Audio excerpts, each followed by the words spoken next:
Hi, everyone. My name is Megan Sullivan. I am the Customer Programs Marketing Lead for Google Workspace, and welcome to my session at the Customer Marketing Summit NYC. My session is called Customer Marketing and Advocacy, a Two-Way Street. And I'm so very sorry that I cannot be there with you in person today, and I'm cheering you all from the sidelines and all of the speakers on from the sidelines, all the way uptown in my apartment in the Upper West Side. So we'll dive into what I hope you all take away from today's session in a moment. But first, let's take a sneak peek at the flow of the session for today. First, we'll touch on the tenets of customer marketing and advocacy, why they are so important for your team, and how to use them when approaching and engaging with your customers. Next, we'll dive into building superfans and building partnerships with your customers, which is key to ensuring that there is that two-way street built into all of your programs.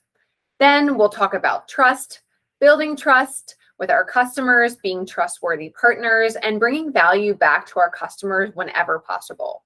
And finally, we'll explore the idea that customers and their stories, a great customer story really benefits the customer most. So now let's transition into what I hope you all learned today. Of course, I hope you learned that customer marketing and advocacy is a two-way street. Both you and your customer advocates should get value out of participating in marketing and reference activities. It's up to you, all of us customer-facing marketers, to understand how to bring value back to our customers and recognize and commit to delivering the value the customer would like to achieve when partnering with you on these marketing activities. This is one of my favorite things to keep in mind, and really it's what our team lives by. We work for our customers. Our customers do not work for us. This is my golden rule, or what I like to say, the golden rule of customer marketing and advocacy. So in this session, I really hope that you all learn how to be a partner to your customers. You'll hear about ways to help them meet their own marketing goals and objectives, and how to clearly articulate both tangible and intangible value that customer reference marketing and advocacy activities can bring back to them, their teams, or their organizations as a whole.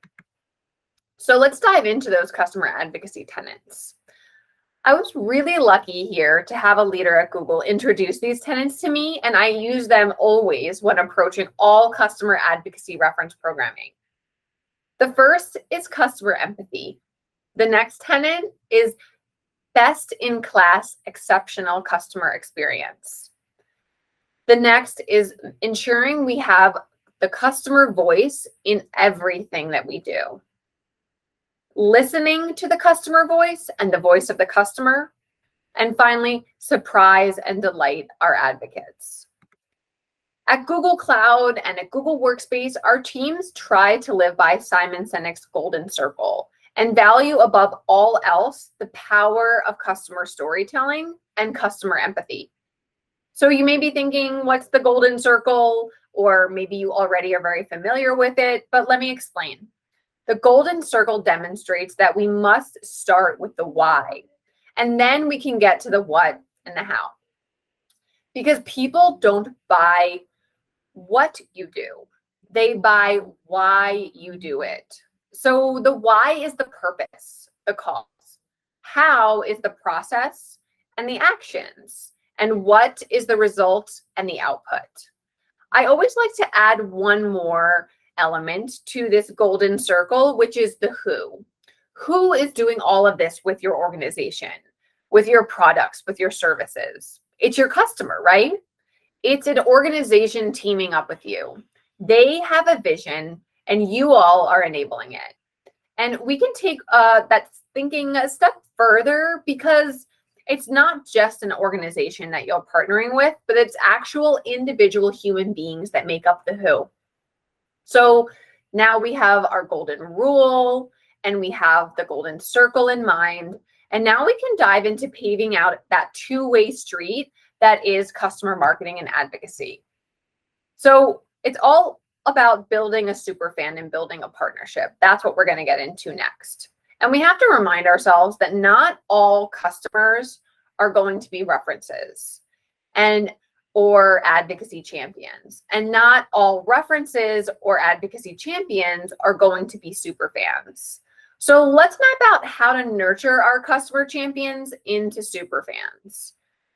And before we do that, we always want to address with our organizations, with our teams that we partner with, like sales and marketing, but I certainly want to address today and remind us all why advocacy champions are, especially those super fans, are so important, and why building and nurturing super fans is certainly worth the effort. So first and foremost, I want to share a stat from Gartner. This stat tells us that references have an 80 to 85% likelihood of influencing B2B purchasing decisions. Wow, that's a big number. Another big number coming from the Harvard Business Review and demand metric is that only 18% of prospects trust the salespeople they work with during the sales process, while 92% trust what they hear from customers. This really tells us and reminds us that word of mouth marketing is key when it comes to accelerating the sales cycle and building market awareness and that customer trust that's so important. I'll share a really important saying that I've adopted from my peers in this space, some of you here today, and it's one of my favorites that I always share when really hammering home the importance of customer marketing and advocacy programming within an organization. Anything we can say, us marketing teams, our customers can say better, more credibly, more persuasively, more authentically, more effectively. When we say it, it's marketing. When our customers say it, it is social proof. Superfans help drive enterprise momentum and are an authentic voice for the industry and products or solutions that we sell and those proof points that we need. Superfans will advocate on our behalf, on behalf of our organization, possibly without even being asked. They may mention our organization in their earnings. They may reference our organization on their social media channels, even in blogs that they're posting. And because of the strategic co-marketing partnerships that we should be building with these superfans and with these customers, we can lean on them to support our organization when the time comes. And they might be first movers in participating in the highest impact marketing activities that bring value back to us, but we really hope bring value back to them as well. These customers more likely to share business impact metrics in case studies and blogs, which we know really, really make those content pieces so much more impactful. They are more willing to participate in PR and media engagements. Maybe they're those first ones that say yes when we ask about AR engagements, which we know are so, so important in proving our place in the marketplace. And these all bring value back to our organization, to your organization. And we also potentially can tap on them to participating in those peer-to-peer or sales reference engagements, which of course bring that monetary value back by influencing pipeline and helping to accelerate the sales cycle. So now let's take a little bit of a look at what these customers look like and how we might turn them into a super fan. So a super fan, they're an active reference account. They probably have more than one point of contact that is a champion or an advocate or referencing on our behalf. They're not only willing, but they are open and able. Able is so, so important, right? Their policies say that they can participate in marketing activities and engage with us in assets and developing assets when they're available. These customers are often our customer advisory board members. There are alpha and beta testers. So maybe partner with your product teams because they can really help you identify these future super fans. These are long-term customers possibly that have more than one use case deployed and they're showing impact and results. They're really seeing the value out of using your product and service, and they might be ready to share that publicly. These customers are advocating, again, without even being asked, quite possibly, and they're maybe proactively coming to you, your organization, your team, with ideas for marketing and collaboration. How exciting is that? So how do we build these super fans? So to nurture a traditional customer reference or advocacy champion into a super fan, us customer marketers should really recognize that the customer meets all of the behaviors that I just mentioned above, all or some, right? After identifying that a customer displays these behaviors of a future or potential super fan, us customer marketing leads should work with the account team. We want to understand what this organization's goals are or could be for partnering with our organization, and what value that they might be getting out of being a reference. Maybe they've been a reference in the past and they got some really good value out of it. They're a current advocate, and we already are getting to understand or know the value that they're getting out of it, and we want to keep that goodness going. We should ask the account team to find time with this customer champion or potentially even their comms or marketing team. It's really important to make those inroads in those relationships, not just with the POCs, but with the marketing or comms or PR teams at those organizations to build that partnership. We can discuss building a co-marketing partnership. And really during this potential first kickoff meeting or co-marketing partnership building meeting, this is a time where we might present a plan or a proposal built specifically around the value that we hope to deliver back to this customer, and really building this partnership with our two organizations. Us customer marketing leads, we might seek to find out what this customer wants to get out of customer marketing activities and referencing. And maybe what their brand or marketing objectives might be for their organization and how we can help amplify and enhance them through our own channels. Us customer marketing leads should help that customer to understand the value that marketing can bring and does bring, and deliver that value back through co-marketing activities or requests that we bring to these customers month over month, quarter over quarter, year over year, as we develop this long-term partnership with our customer, that two-way street.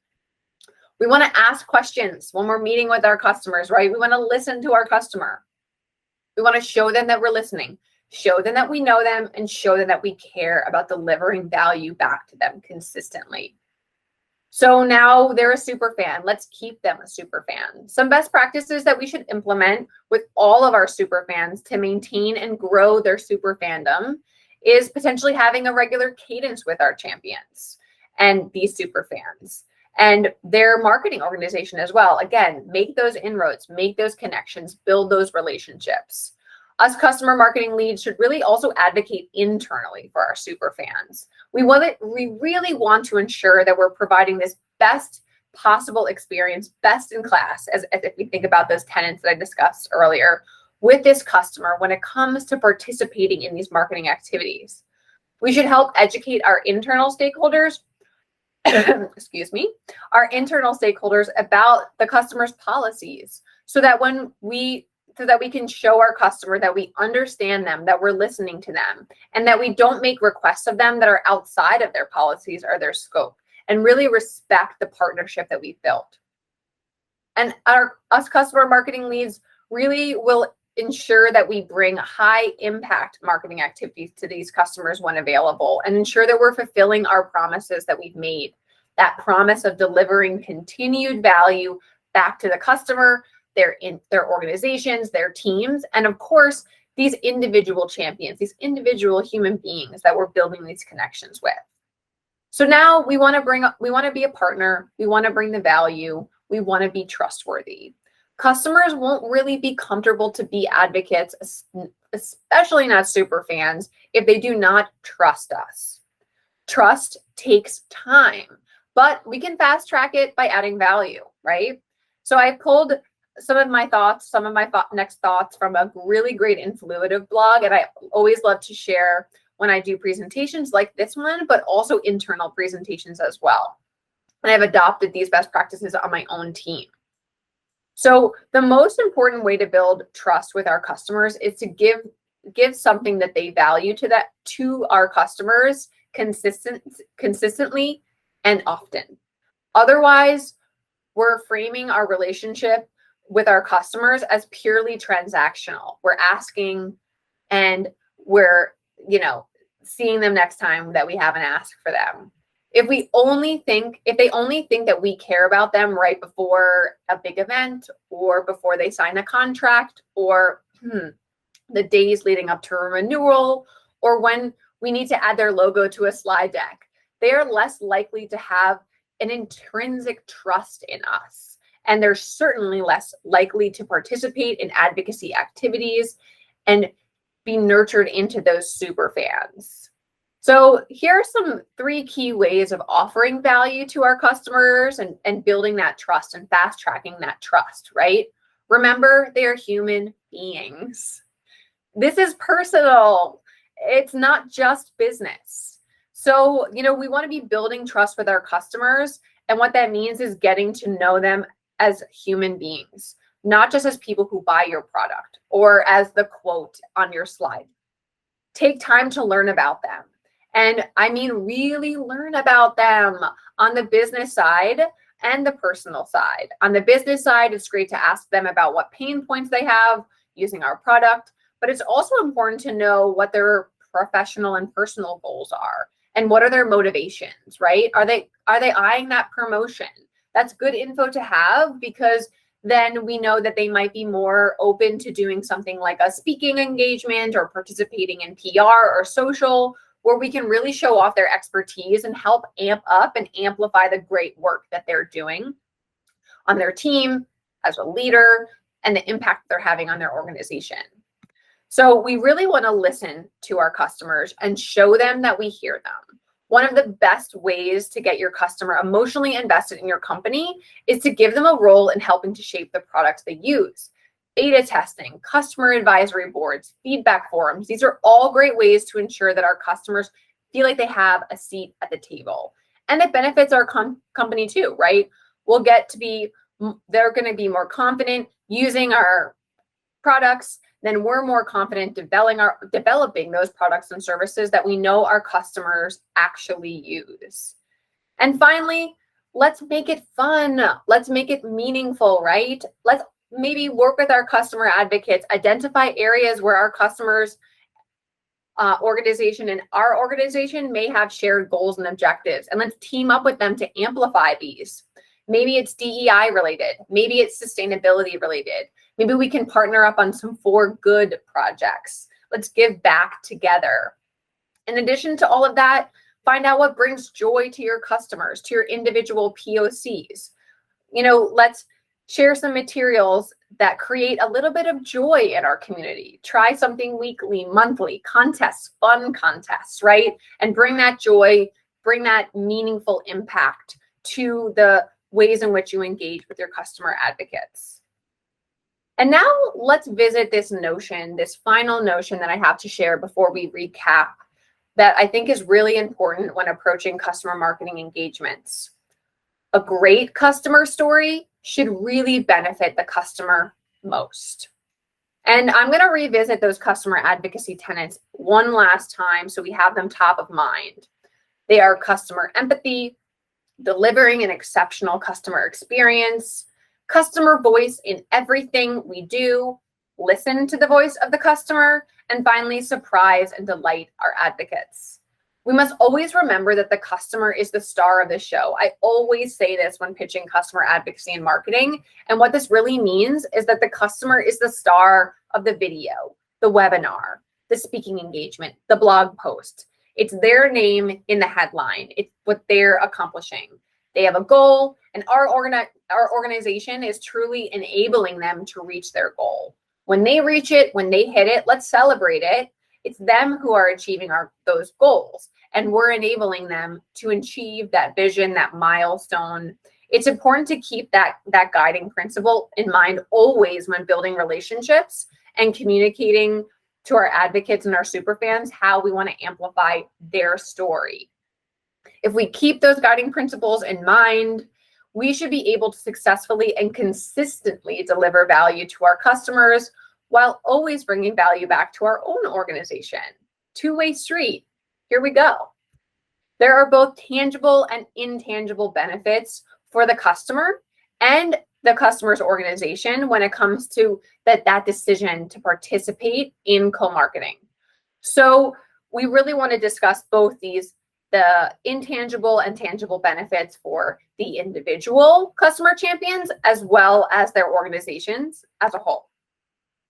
So benefits for the customer, for those organizations, what value do we want to bring to them? I always like to share some of these values when proposing customer marketing because I really want us to agree on which one of these may be the most impactful for them. So participating in customer advocacy activities can help your customer organizations be positioned as innovative, courageous leaders tackling key challenges that affect their business, their customers, and the industry at large, quite possibly. Being featured in advocacy activities can help them to showcase and celebrate the innovation and business impact that their customer, that they are and their teams are delivering for their organization and for their own end customer as well. Let's help them both internally and externally, right? And we also think that amplifying the great work that their team is doing, that their organization is doing, can really help them to attract top talent, right? Technology organizations today are really struggling to attract that top IT talent because there's so many amazing choices out there. So let's help them amplify that they're the innovative place to work so that we can help them continue to be successful. And we can also really help to nurture their current talent because we want to celebrate them, right? And let's help them to do that through our channels. So what's in it for the individual champion? Well, we hope that participating in advocacy activities that we facilitate can enable them to meet and exchange ideas with executives, maybe solution or product experts, and also fellow leaders. We provide thought leadership opportunities. We help to demonstrate the value that they bring publicly to the marketplace. This could lead to getting props in, again, the marketplace or the industry or within their organization. And finally, recognition by their peers in the marketplace, in the industry, and really getting those props and kudos that they deserve for the great technology investment or software investment, I could go on, that they've made, and amplifying that. So a lot of the above intangible that I just mentioned, there are things that are tangible that can have a direct impact on the individual POC champions or super fans, those human beings that are our champions that advocate for us. So we really think, there's a lot of value in being featured maybe in a tier one industry or marketplace content piece that we help facilitate. Being a speaker at a tentpole industry event or leadership events, or maybe a tentpole event that you all run, right? Maybe they're receiving an award. Maybe it's an award from your advocacy organization award for being a great, an innovative customer, or maybe they're receiving awards because of being showcased as an innovative thinker or a transformative individual or leader. Maybe they've received a promotion because they were able to demonstrate the impact that they or their team has had on their business, whether it be publicly or being able to demonstrate that impact through us collecting those impact metrics and then amplifying them internally or externally. And finally, we hope that maybe through community, through events that we hold, through creating, a conversation around these products and services, that they're meeting experts and peers in the field and exchanging ideas and networking. And we all know how valuable that is. So all of the things we just discussed, again, they could lead to promotions or kudos internally or externally that can help these individual champions in their careers. So now we'll go on to kind of a recap of everything I just went through. And I know it's been a lot, but I hope that you can take some of these elements and apply them directly to the programs you're maybe just starting, or you're well on developing, or you're just continuing to optimize and enhance. And I want us all to remember that whether we're in a B2B or a B2C organization, a community of customer advocates can be the foundational element of building brand strength. Customer advocacy communities, and customer communities engage and nurture our customers. And highly engaged customers grow into loyal advocates. Our companies have amazing products and services, right? However, we have to prove ourselves day in and day out. A community of loyal customers that believe in our organizations and trust us represents an enormous opportunity for brand growth and business gains. Advocacy and customer loyalty must be that two-way street. We have to listen to the customer community needs, seek insights, bring value back to the customer with each customer marketing activity. Meeting the customer community and advocacy needs will translate into engaged customers. And again, highly engaged customers translate into business gains, and they also reveal opportunities to strengthen or grow the market position of our organization. And I want to remind us all that all sounds great, and it's important to keep all of those things in mind, but we cannot achieve any of it without consistently delivering value back to the customer and instilling trust. A marketing organization can build compelling campaigns and publish well thought out content. However, like I mentioned before, when we say it, it is marketing. When our customers say it, it's social proof, and that's what we need. Anything we say, our customers can say better, more credibly, more persuasively, more effectively. And I'll remind us all of that stat from the Harvard Business Review. And I will leave you all with this simple but effective framework that I learned from the CMO over at Atlassian. Know your customer, show them that you know them, show them that you care. Thank you so much, everyone. I'm so excited to transition into the Q&A portion, and I hope you enjoyed the rest of this amazing Customer Marketing Summit.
Co-marketing campaigns and activities, again, for these marquee brands so that we can showcase our work together.